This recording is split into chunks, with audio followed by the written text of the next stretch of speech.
an American? What opinions do we have to be counted as Americans? This is what this debate is about, Madam Speaker. There is this idea that you are a suspect if you are an immigrant, or if you are from certain parts of the world, or a certain skin tone, or a Muslim. It is no accident that members of the Republican Party accused the first Black president, Barack Obama, of being a secret Muslim. It is no accident that former President Donald Trump led a birther movement that falsely claimed he was born in Kenya. Because to them, falsely labeling the first and only President of the United States of America a Muslim and African immigrant somehow made him less American. Well, I am Muslim. I am an immigrant, and interestingly, from Africa. Is anyone surprised that I am being targeted? Is anyone surprised that I am somehow deemed unworthy to speak about American foreign policy? Or that they see me as a powerful voice that needs to be silenced? Frankly, it is expected, because when you push power, power pushes back. Representation matters. Continuing to expand our ideas of who is American and who can partake in the American experiment is a good thing. I am an American who was sent here,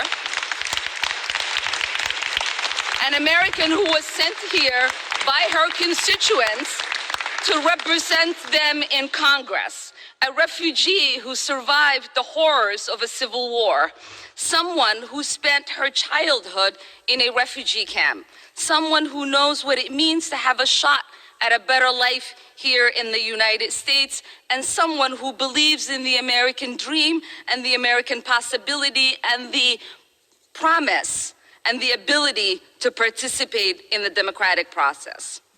That is what this debate is about. There is an idea out there that I do not have objective decision making because of who I am, where I come from, and my perspective. But I reject that. We say there is nothing objective about policy making. We all inject our perspective, our point of views, our lived experiences, and the voices of our constituents. That's what democracy is about.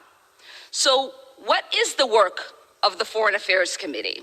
It is not to co-sign the stated foreign policy of whatever administration is in power. It's about oversight. It's to critique and to advocate for a better path forward.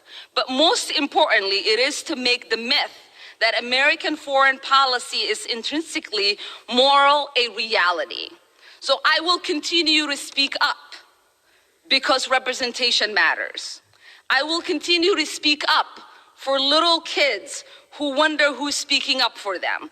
I will continue to speak up for families around the world who are seeking justice, whether they are displaced in refugee camps or they are hiding under their beds somewhere like I was, waiting for the bullets to stop. Because this child, survivor of war, would have wanted that. The 9-year-old me would be disappointed if I didn't talk about the victims of conflict, those that are experiencing unjust wars, atrocities, ethnic cleansing, occupation, or displacement like I did. They are looking to the international community and the United States, asking for help.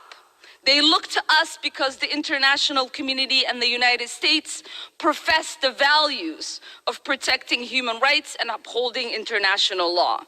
So we owe it to them not to make this a myth, but a reality. I didn't come to Congress to be silent. I came to Congress to be their voice. And my leadership and voice will not be diminished if I am not on this committee for one term. My voice will get louder and and stronger, and my leadership will be celebrated around the world as it has been. So take your vote or not. I am here to stay, and I am here to be a voice against harms around the world and advocate for a better world. I yield back.